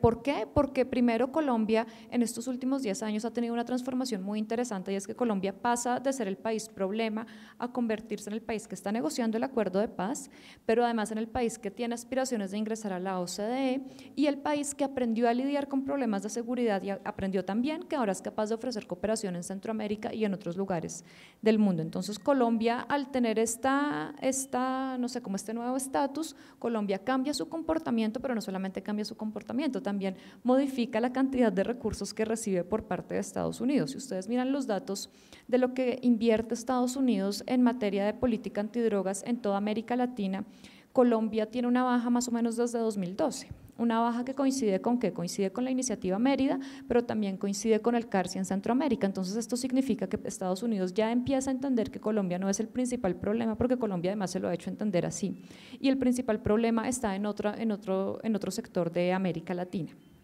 Entonces, eso es un primer dato que yo creo que es importante, y para algunos sectores políticos debería continuar así, pero para otros sospecho que no. Para otros sectores políticos me imagino que sería mucho más rentable volver otra vez a la idea del país problema, capitalizar mayores recursos, fortalecer nuevamente estos sectores, y son además sectores políticos pues que obviamente están mucho más comprometidos con un paradigma prohibicionista de política antidrogas que con un paradigma de despenalización, por lo menos. Entonces, ahí yo creo que hay una diferencia bien importante, y sí tenemos que preguntarnos cuál de los escenarios es el menos atractivo o el más atractivo para nosotros en términos aquí sí un poco más amplios y más nacionales, creo. Nicolás, yo quiero preguntarte algo adicional y para que construyas con lo que vienes preparando y analizando. Volvamos un poco a la región, digamos que ya con el análisis previo que nos han hecho los profesores a mi derecha, quisiera preguntarte sobre Venezuela y Estados Unidos. un poco sobre la condición latinoamericana y el papel de Estados Unidos en América Latina, en este caso con el asunto venezolano y por supuesto lo que tiene que ver con Venezuela. Gracias. Bueno, voy a intervenir un poco para, como Miguel no ha llegado, quiero decir un par de cosas para responder a tu pregunta, pero también tenía Miguel un poco a cargo el analizar el cómo y el por qué Trump gana las elecciones, o sea, hacia el interior de los Estados Unidos. Yo quiero enfatizar 3 o 4 cosas antes de ir a lo de Venezuela.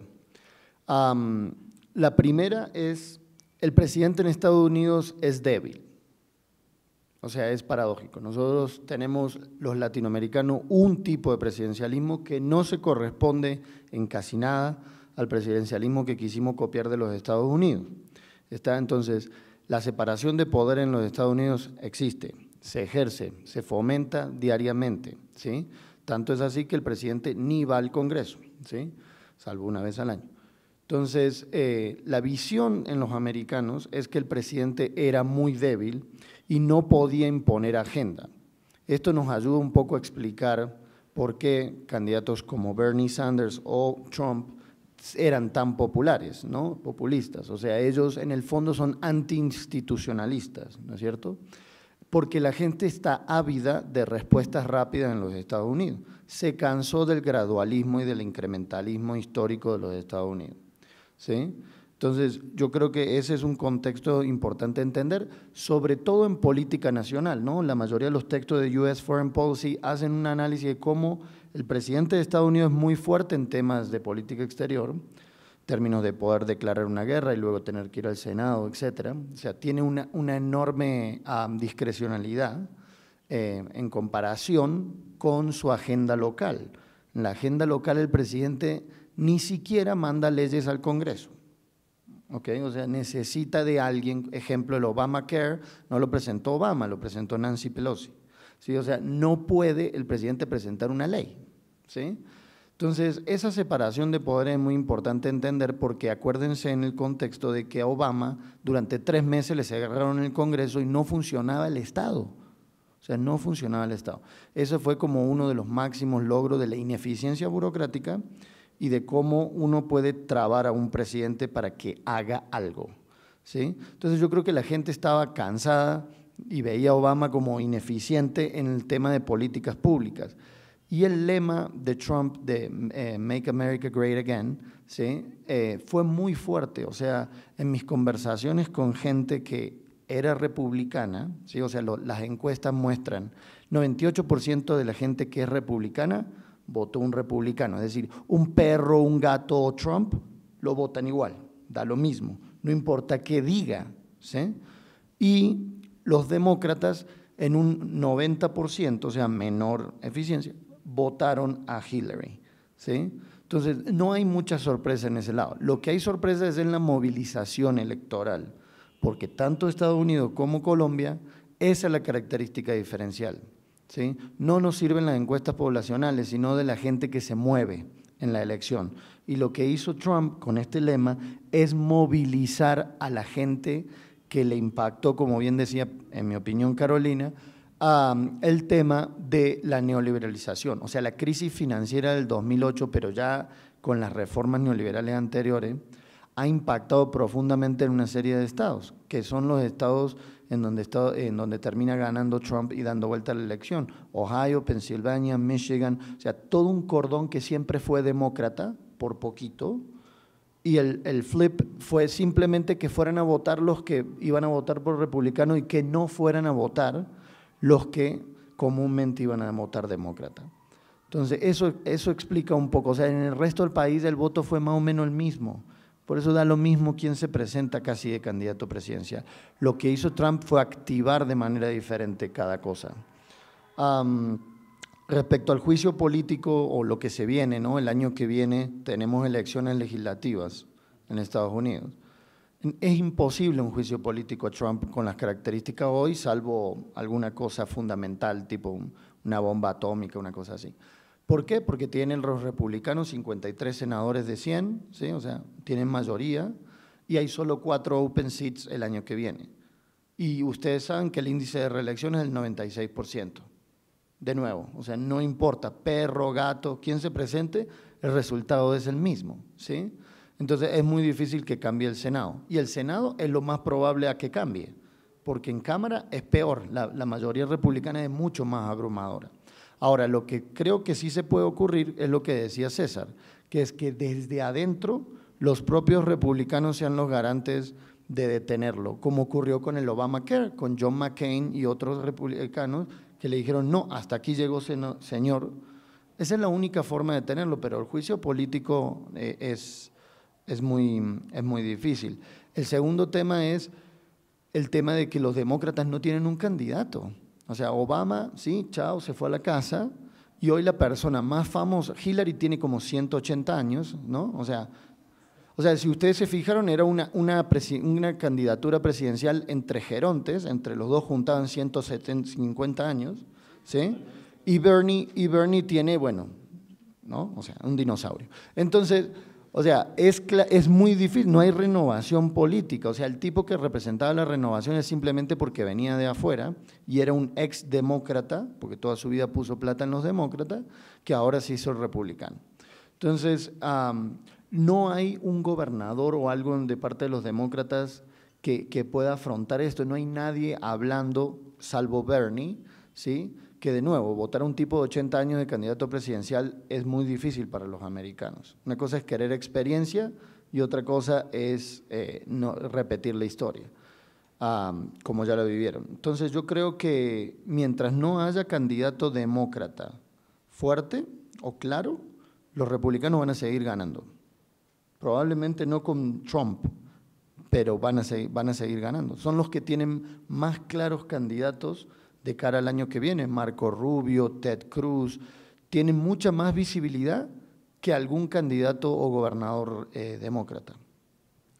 Bueno, eso un poco como por arriba para unas definiciones respecto a qué ha pasado allá. La gente no lo podía creer el día de la elección, porque ¿saben qué? Faltó un elemento. Las encuestas. ¿Se acuerdan de las encuestas? ¿Se acuerdan de la encuesta presidencial en Colombia para el coso? Decían que Santos ganaba por el 20%, perdió por 3% en primera vuelta. Y del plebiscito también, nadie iba a votar porque eso ya estaba arreglado. Yo estuve haciendo observación electoral en Florencia, la gente confiaba que ganaba el sí. Perdió cómo, ¿sí? En Florencia perdió cómo. Entonces, aquí igual. Yo no sé si ustedes siguen 358, ¿sí? Que ellos hacen encuestas en Estados Unidos de manera permanente. Daba que ganaba por el 17% el día antes de la elección Hillary Clinton. 17%. O sea, no le pegó ninguna encuestadora. No estuvieron ni cerca, ¿sí? Entonces, también la gente se confió. Hay muchas otras cosas, como la trampa electoral, ¿sí? De cambiar los distritos donde vota la gente, hacerle cola más larga a los negros y a los inmigrantes, mientras que los blancos van y votan en 5 minutos.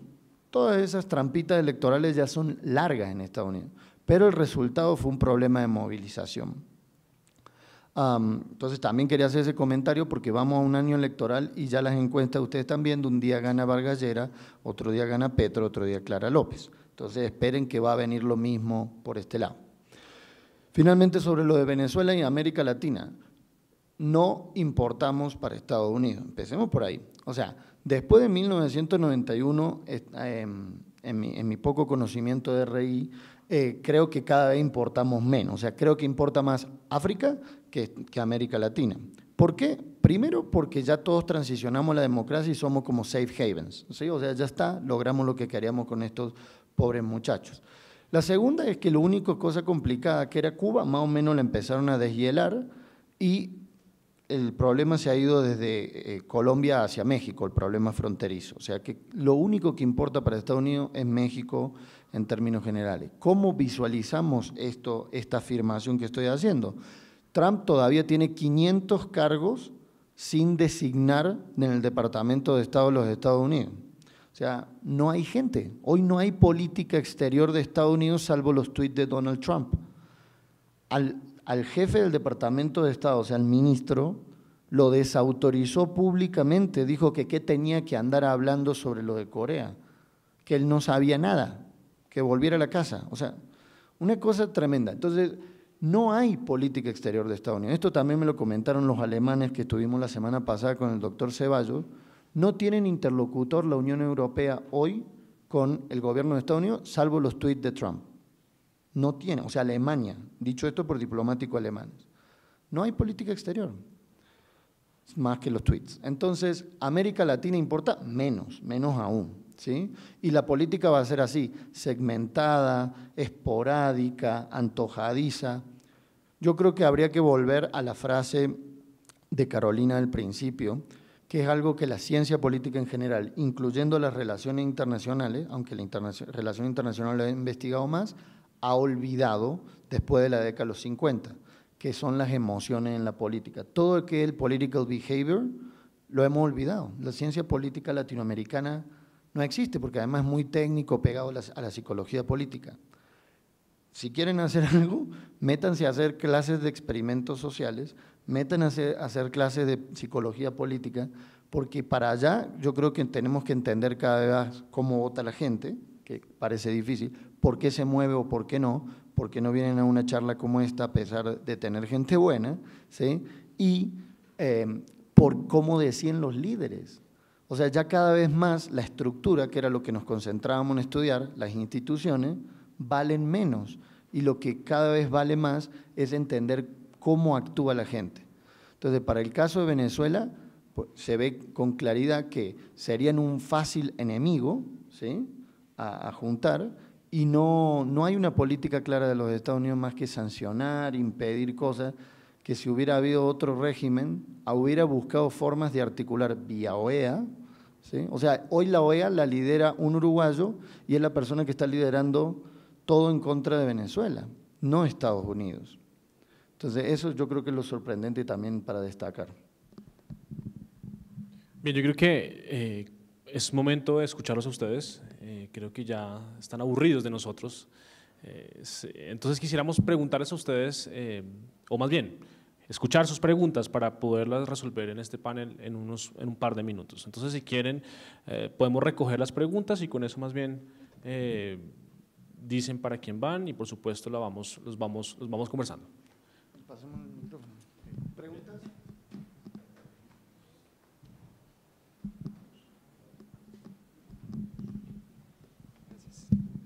Buenos días. Mi pregunta va acorde a lo que Carolina explicaba sobre las emociones políticas y que el vicedecano Nicolás mencionaba hace un momento. Y es la influencia que tiene el discurso de Donald Trump, no solamente en los procesos electorales de Estados Unidos, sino en los procesos electorales del mundo. Vemos como personas de diferentes países, digamos, que piensan que la xenofobia, el racismo y demás son elementos de que de una u otra manera, digamos, pueden salvar un Estado. Entonces, ¿de qué manera puede influir este tipo de discurso en los procesos políticos del mundo?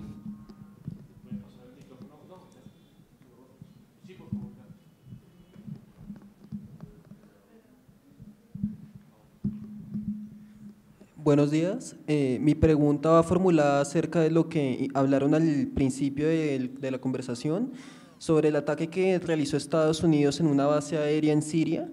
Exactamente, ¿qué objetivo pudo haber tenido Estados Unidos realmente al atacar una base aérea completamente evacuada? El resultado fue que de los 59 misiles que lanzaron, solo 2 impactaron.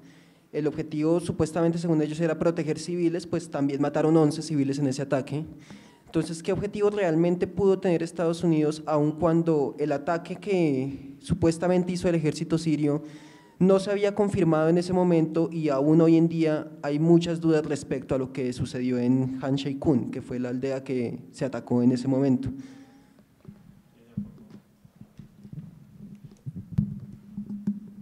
Buenos días. Mi pregunta va encaminada acerca del tema de la crisis generalizada que viven los partidos políticos en las democracias hoy en día. Y básicamente me refiero a que leía un artículo de Diario El País y se mencionaba que, por ejemplo, un titular de la página Real Clear Politics mencionaba que el partido de Trump. Y muchos de las personas y sondeos que han hecho mencionan a Trump como, o sea, el 68% dice que Donald Trump enarbola, sí, es básicamente presencia más la imagen de lo que es un republicano. Y básicamente, inclusive, actualmente Donald Trump tiene mejor imagen que pues, todo el legislativo. Entonces, ¿cómo se pueden leer estos hechos o percepción de la población norteamericana con respecto a esta crisis generalizada que viven de los partidos políticos que viven en las democracias hoy en día? Gracias.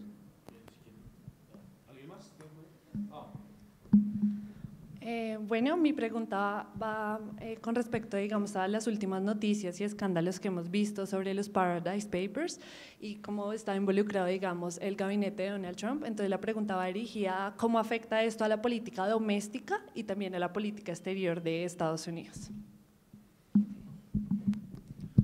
Bueno, yo tengo dos preguntas. La primera es sobre política exterior norteamericana y la segunda sobre el papel de los Estados Unidos. La primera es sobre dos artículos que salieron en Foreign Policy y Foreign Affairs. La primera es un comparativo súper interesante que hacen sobre Truman y Donald Trump. Digamos que luego de la muerte de Roosevelt asume Truman y tiene una política exterior muy torpe en la que lleva varios desaciertos de los Estados Unidos y a los que la Unión Soviética digamos, le coge una ventaja. Luego de eso, Truman reincorpora en la Secretaría de Estado al general Marshall y empiezan el plan Marshall en Europa del Este y empieza a tener, digamos, como ya a escalar la política exterior, a obtener más ventaja y lo que permite que Truman se reelija. En este sentido, digamos que ellos lo que dicen es que en el artículo lo que propone es que en un principio las relaciones internacionales, la política exterior norteamericana inicialmente es muy torpe, pero luego va, digamos, ascendiendo hasta que llega a una estabilidad, a una institucionalidad que es a la que le ha apuntado siempre los Estados Unidos. ¿Puede Donald Trump enfocarse hacia eso o definitivamente su personalidad va a llevarse por delante, digamos, toda esta política exterior? La segunda es, en un artículo también de Foreign Affairs, destacan como un síntoma principal del ocaso de las hegemonías un viraje hacia el conservadurismo. Se veía en el Imperio Romano, digamos, cuando todo este oleaje del cristianismo, etc., en el Imperio Británico y demás. ¿Es este viraje hacia el conservadurismo y con Donald Trump también un síntoma del ocaso de la hegemonía norteamericana?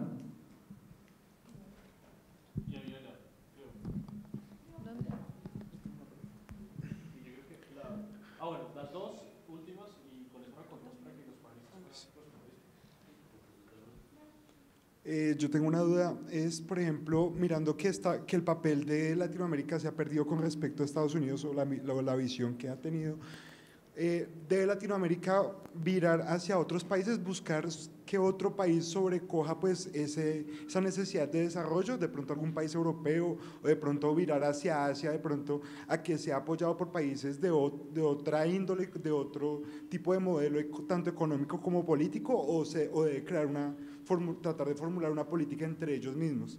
Es básicamente pues, la pregunta que tenía. Buenos días. Yo tengo una pregunta que tiene que ver con los atentados que han sucedido en Estados Unidos recientemente, particularmente los atentados que son perpetuados, digamos, por personas americanas y atentados que son perpetuados, digamos, por personas americanas, pero que son islámicas. No entiendo muy bien cómo, o sea, es que pareciera que en Estados Unidos está bien que los actos violentos los cometan unas personas, pero mal que los cometan otras personas por la manera en la que se están, digamos, castigando o reprochando estos actos. Entonces quisiera saber, digamos, qué opinión tienen ustedes frente a la naturaleza de estos dos actos. Muchas gracias.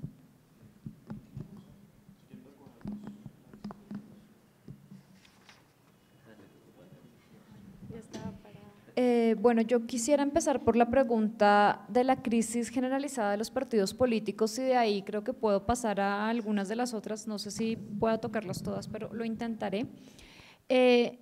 Yo no creo que en realidad exista siempre estamos en ese debate, ¿no? Los partidos están en crisis, pero finalmente uno a quién sale y vota, pues a los partidos, porque de cierta forma o no, más bien de manera muy explícita, todas las reglas de juego están diseñadas de tal forma que o estás en un partido político o estás en un partido político. Ahora, si lo pensamos en términos de lo que representan los partidos para Estados Unidos, es todavía más dramático el asunto, ¿no? Porque casi que la identidad nacional se fundamenta en ser republicano o demócrata, pero no una tercera fuerza. Una tercera fuerza no cabe en ningún lado, y si uno ve, por ejemplo, Bernie Sanders representa algo distinto. Bernie Sanders se declara públicamente como un socialista, pero aún así va a través del Partido Demócrata porque no tiene espacio para hacerlo por ningún otro lado. Entonces, esta crisis sí es una crisis, pero en realidad no es una crisis. Yo creo que estamos como en un momento como de transición, de pensar, bueno, entonces si no es a través de un partido político, ¿a través de qué es? A través de una persona es una cosa tremendamente peligrosa, ¿no? En Colombia sabemos bastante los excesos que comete una sola persona que se más o menos queda ebria de poder, y eso pues tampoco es deseable. Los partidos políticos en teoría tienen una función que en lo personal creo que es una función deseable, y es que sean ese intermediario entre nosotros y la alta política, y creo que está bien. El problema es el contenido de esos partidos. Creo que la crisis no es la crisis de los partidos por sí mismos, sino más bien la crisis del tipo de partidos que tenemos y de quienes representan esos partidos, y es algo que se ve en Estados Unidos, pero se ve con muchísima más fuerza en un estado como Colombia, por ejemplo. Entonces, yo creo que la cuestión va más un poco hacia el contenido, lo que hay dentro del partido político, más allá que en cualquier otra cosa. Paso a la siguiente pregunta sobre la influencia de Donald Trump en otros procesos políticos del mundo, y a mí me parece que eso es dramático. Yo me reafirmo en lo que dije al inicio, y es cuando se elige a alguien como Donald Trump, que ni siquiera lo políticamente correcto lo detiene para lanzar cierto tipo de afirmaciones, significa más o menos está abriéndole carta blanca a todo el mundo para que no solamente diga, sino que haga las cosas, ¿no? Entonces, pues no está mal ser racista, no está mal discriminar, no está mal ser xenófobo, sexista, machista, y decirlo y actuar como tal no está mal. Y creo que eso es tremendamente peligroso, porque lo que nos está evidenciando, bueno, también creo que tiene algo positivo, y es que pues permite que las cartas se pongan sobre la mesa. Ya no estamos en el terreno de lo que es políticamente correcto o no, sino que la gente tal vez se la juega un poco más por decir lo que piensa, lo que siente con respecto a muchos temas, poblaciones y demás, y eso pues nos puede poner nuevamente en un debate político serio. Es decir, realmente lo que creímos que habíamos conquistado como sociedad, como unos mínimos comunes, no lo hemos conquistado. Entonces creo que otra vez esto nos pone el debate sobre qué nos quedó faltando, más allá de lo discursivo y de las protecciones legales que hay para ciertas minorías, para ciertos discursos, pues eso no fue suficiente evidentemente. Entonces tenemos que ir más allá, y es muy peligroso en el sentido en que se abre una caja de Pandora, pero ahora lo acabo de pensar, no es tan malo. Finalmente pues sabemos a qué estamos jugando, y podemos confrontarnos directamente. Pues cada quien pensará lo que quiera, no sé ustedes qué piensan, pero pues finalmente confrontarse a partir de las ideas genuinas políticas que uno tiene y asistir al debate político desde allí. Entonces creo que esa sería como la lectura positiva o menos pesimista de todo este asunto. Bueno, con respecto a América Latina, pues América Latina nunca le ha importado a Estados Unidos, o sea, América Latina no le importa a nadie básicamente, es una región del mundo que no es tan buena ni tan mala, entonces está ahí como en la mitad, y nadie sabe muy bien para qué sirve realmente América Latina. Y pues no sé, yo cuando daba política exterior colombiana siempre decía, Colombia aparece en el mapa del mundo porque hay narcotráfico, de lo contrario pues no aparece por nada, porque realmente es muy poco relevante. ¿Y por qué es muy poco relevante para Estados Unidos? Pues porque Estados Unidos casi que asume que por proximidad geográfica no tiene que hacer grandes esfuerzos durante la Guerra Fría para mantenerla en su esfera de influencia, y lo único que les llama la atención y les dice, oiga, pilas, es la Revolución Cubana, y ahí le presta un mínimo más de atención a América Latina, pero de ahí en adelante no hay mucho más. El narcotráfico es importante, la seguridad es importante, pero no es una prioridad en la agenda, y América Latina lo sabe. Y lo que muchos países intentan hacer de manera muy desigual es ganar prioridad en esa agenda, porque eso significa acceso a mercados, acceso a recursos, y para otros es simplemente buscar otros nortes. Las estrategias varían. Fíjate por ejemplo lo que hace estados como Colombia, México, Chile y Perú, pensando la Alianza del Pacífico, es tener esto como plataforma para acudir a los mercados. Sobre todo para Colombia es tremendamente pragmático en ese sentido, acudir a los mercados de Asia. Entonces América Latina es consciente de eso y juega un poco con lo poco importante que es. tratando de hacerse un poquito más relevante y también mira qué otro tipo de socios puede tener dentro de la región, pero también hacia afuera de la región, porque no lo puede lograr de otra manera. Yo no creo que Trump represente el ocaso de la hegemonía estadounidense. Yo creo que representa cambios para bien o para mal, pero representa cambios distintos en la política estadounidense y de hecho creo que más bien lo que valdría la pena discutir es si al hablar de Estados Unidos estamos hablando de un actor realmente hegemónico, si estamos hablando de un Estado hegemónico o si hablamos más bien de ciertas ideas, ciertos comportamientos, ciertas prácticas políticas y económicas que son hegemónicas independientemente de si quien las tiene presentes, quien las lleva a la práctica es un conservador, un liberal, un demócrata, un republicano. Creo que lo que hay más bien son unas ideas de las que es muy difícil salirse, o sea, ideas del libre mercado, ideas sobre la construcción de ese otro en Medio Oriente como una amenaza constante, y ahí yo creo que la capacidad de maniobra es mucho más limitada. Muchas gracias. Sobre el asunto de la disuasión pura y dura, la cuestión de lo que preguntabas sobre el ataque en Siria, es una disuasión particular, es modus operandi de Estados Unidos, puede ser desviar opinión pública, desviar atención, pero si uno mira, por ejemplo, el día de plagado de errores, desembarcó el día de Dresde, en Alemania, lleno de civiles, vallacochinos, los tanques falsos que les montaron los serbios en Bosnia en los 90s, y Clinton pensaba que bombardeaba a los serbios y eran chatarra. En Vietnam, Teherán, Argo, vieron la película, en fin, estamos plagados de estos efectos de disuasión fallidos, caída del halcón negro en Somalia, exacto, sí, una cantidad de… Es disuasión, es movilizar un poco a los militares también, mantenerlos calmados, hacerlos sentir importantes porque son parte también del complejo militar industrial, es muy fuerte adentro de Estados Unidos. Los contratistas, quienes financian, y la idea también en el estadounidense, somos guerreros, hemos ido a luchar, el abuelo lo tumbaron, el abuelo estuvo preso, ya les quedan muy pocos de esos íconos como John McCain, torturado, ¿no? Sacrificado por su pueblo y sin embargo con eso no llegó. Sobre los escándalos de estos papers recientes, pues no va a pasar absolutamente nada porque hay un silencio tácito en la sociedad estadounidense sobre lo que está mal, y acuérdense del tema del prohibicionismo y del alcohol, y recuerdan los grandes capos que entraban a la Casa Blanca, Sam Giancana, recordemos los diálogos también de artistas, la gente de Hollywood con los mafiosos del momento, Al Capone y todas estas historias. ¿Dónde están los carteles de Miami? ¿Dónde está el cartel de Nueva York? ¿Dónde está el cartel de Los Ángeles? Yo les decía, la DEA toma fotos, pero ¿dónde están esos carteles? ¿O es que no existen? En Manhattan se paga el kilo de coca o el gramo de coca más caro del mundo, ¿no? En Madison Avenue, en fin, en las calles trendy de Manhattan. Entonces, para pensar un poco en eso, sobre lo que calla la sociedad estadounidense también. Yo creo que el caso es muy interesante, también el otro asunto de Truman-Trump, lo que pasa es que eran otros momentos, yo creo que ahorita no se ve la figura, las últimas grandes figuras que tuvieron, por ejemplo como Marshall, pues Norman Schwarzkopf, que ya murió, y que también se creó un mito acerca de él sobre la guerra de los 90s, el general Sánchez que estuvo también ahorita en Irak 2003, la gente que estuvo en Tora Bora, Colin Powell también, hay que esperar qué les pasa o qué está ocurriendo ahorita en Irak o Afganistán para mitificarlos, crear ese gran general que fue y luchó y que empieza a ser, claro, Petreus, ¿no? Entonces se empiezan a ponderar, hacen conferencias, lanzan sus memorias, pero yo estoy de acuerdo con esto, puede haber un ajuste, pero el ajuste se puede dar con relación a una hecatombe o a un gran problema. Algo muy grande que los afecte, estos atentados internos que hacen una patología de lo que tú también comentabas, como una calificación de quién atropella adentro, el niño loco en el cine o el joven llamado a la yihad, ¿no? A luchar.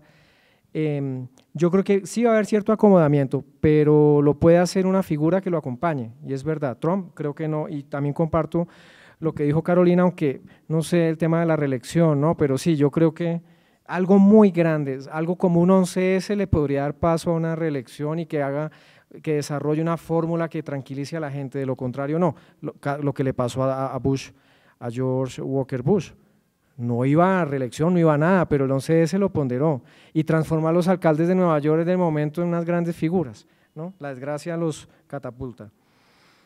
Y sobre América Latina no agrego más que sí, muy baja históricamente importancia, estaban los dictadores, ¿no? Los control remoto para controlar las democracias, y ahora hay una serie de herramientas que les funcionan muy bien, los TLCs, los acuerdos militares, los contratos militares, cooperación militar, y también algo que no se puede olvidar y es el tema de élites formadas en Estados Unidos, en América Latina, con preferencias hacia Washington o hacia Estados Unidos.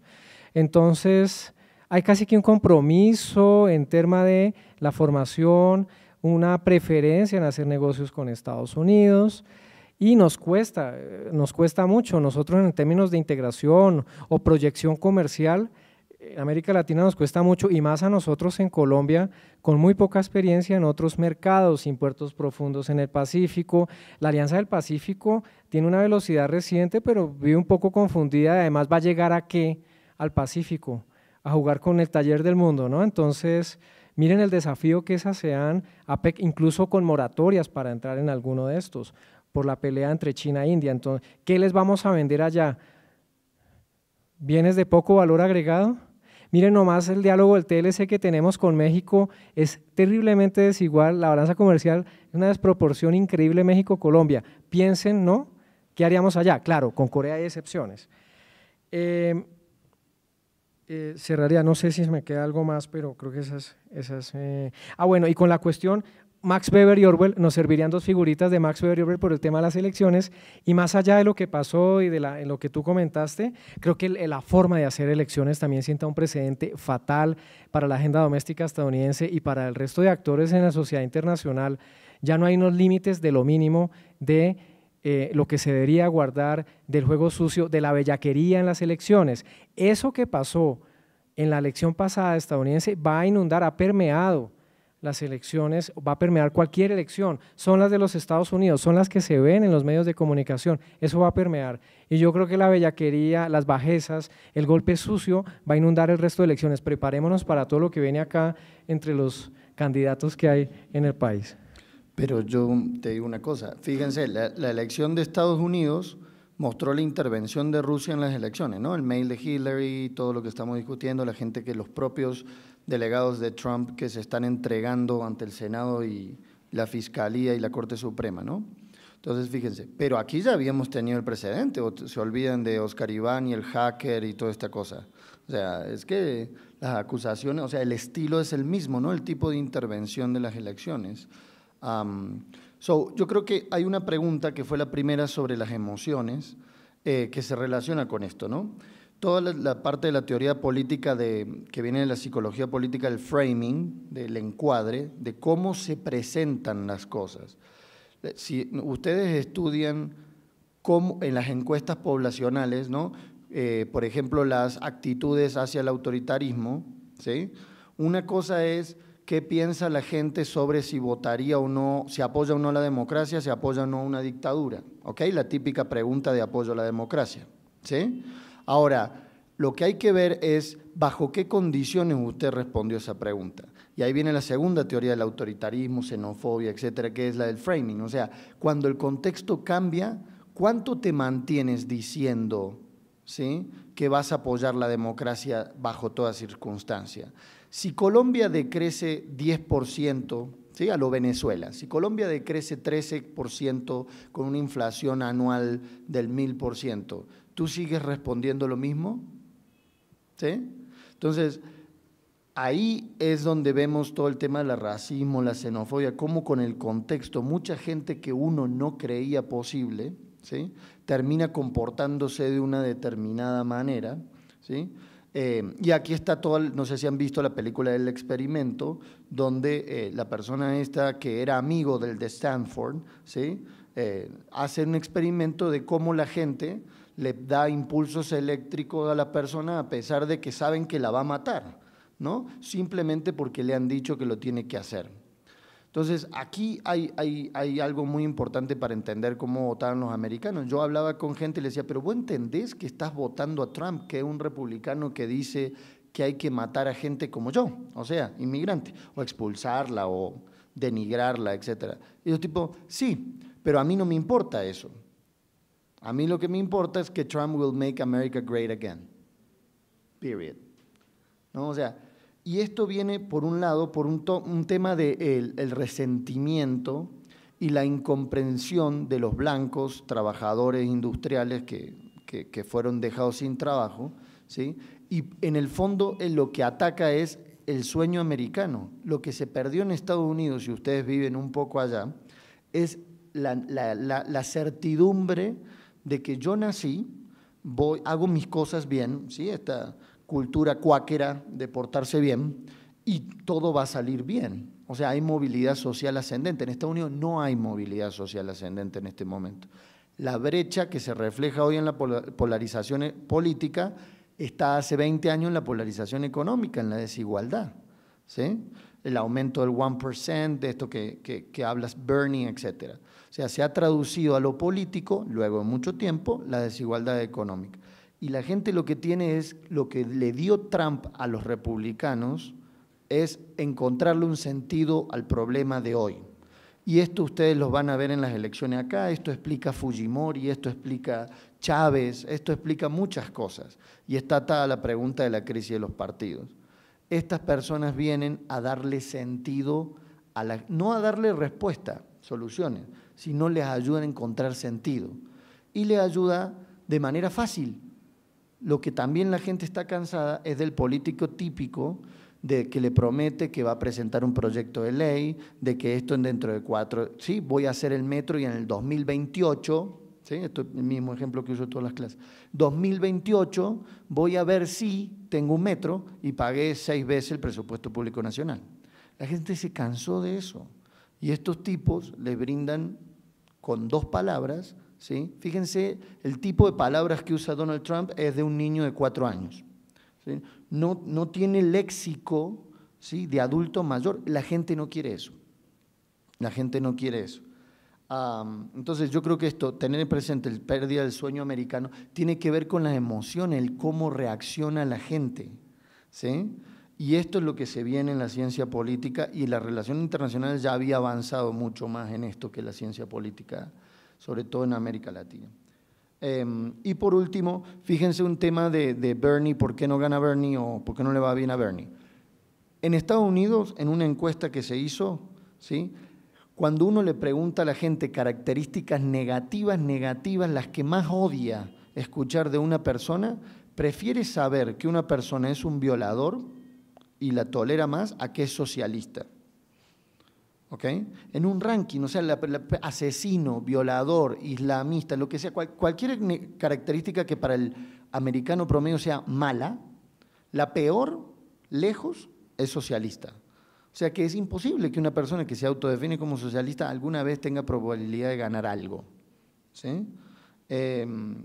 Y eso tiene que ver con la Guerra Fría, con mucho adoctrinamiento histórico.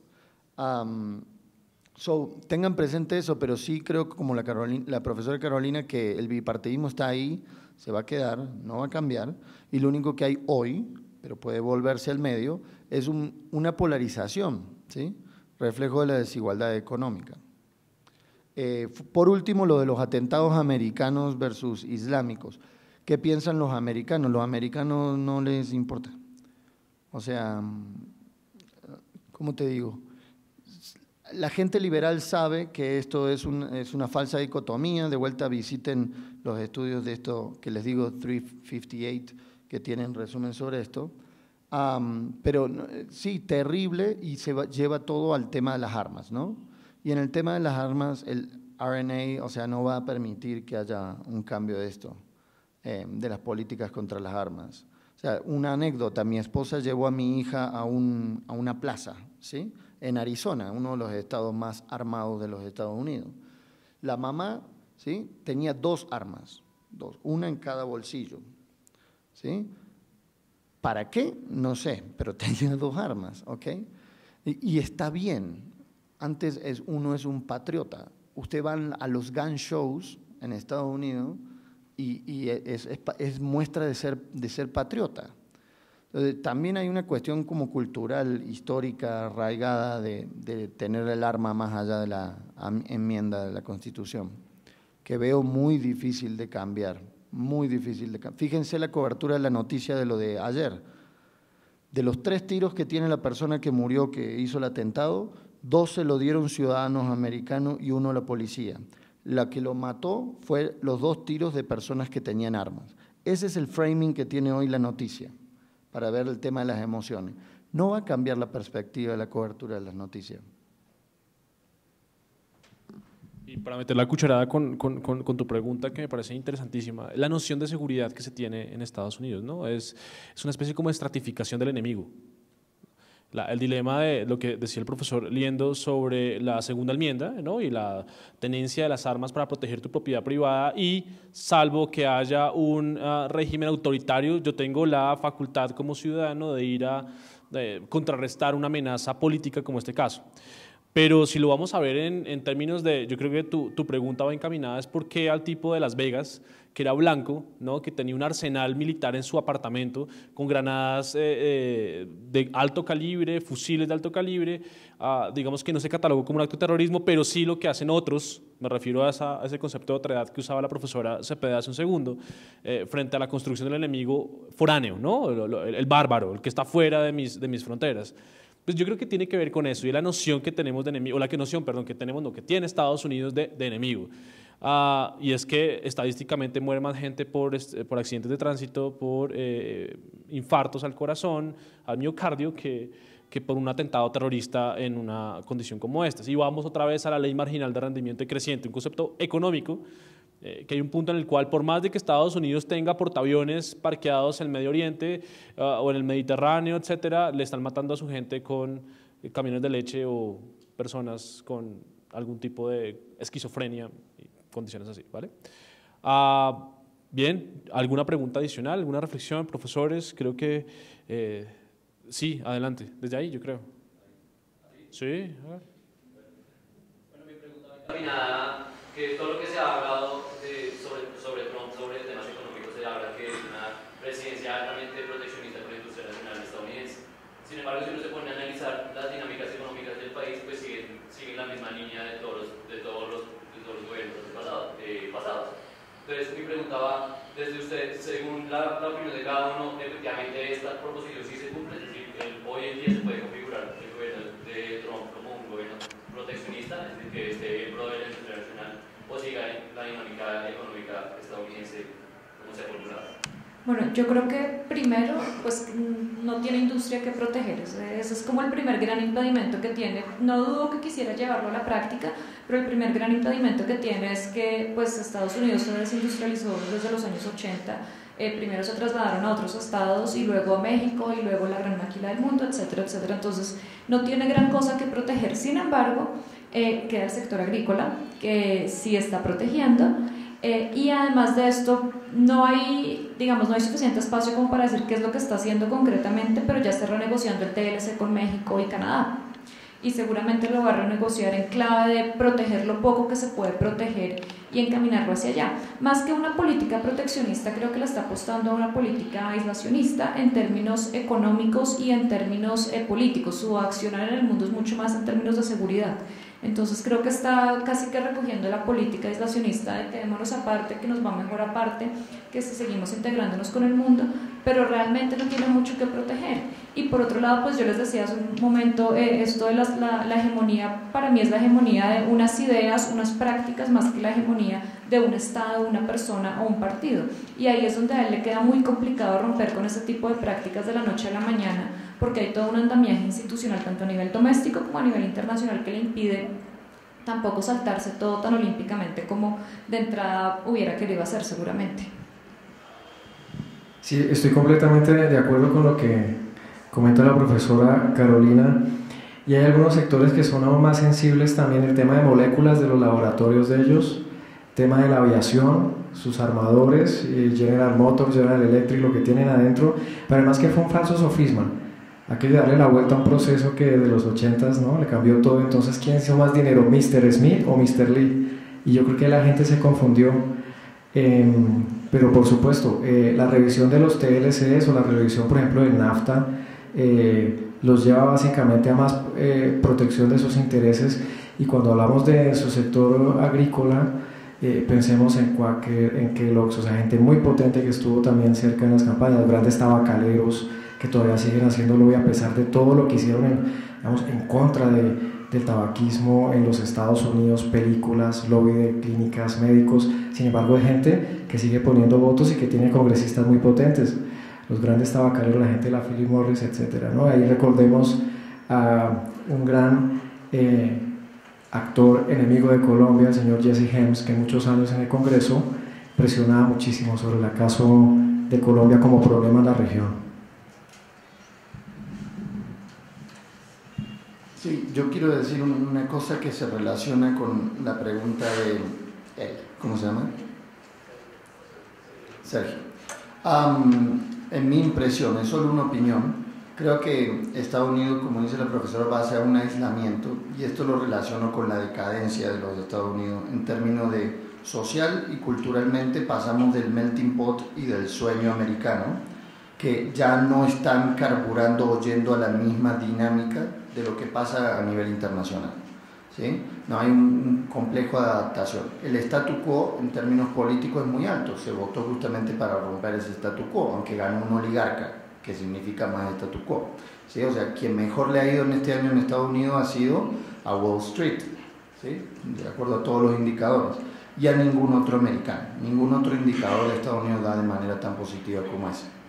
Entonces, en el fondo lo que hay es como los hegemonías o los imperios, las hegemonías, su mayor problema se encuentra al interior, cuando el Estado no avanza al mismo ritmo de su expansión, digamos, territorial o de dominio o de acceso. Yo creo que Estados Unidos tiene problemas institucionales y sociales que no se adaptan al mismo ritmo de lo que le demanda su predominio a nivel internacional. Y por eso el aislamiento, para intentar redefinirse a sí mismo, porque hoy el sueño americano no se consigue con créditos. Bien, profesor Fabio, profesora Carolina y Nicolás, ha sido un placer estar con ustedes, muy amables por sus reflexiones y ustedes por haber asistido. Así que gracias y nos veremos en una próxima vez. Gracias.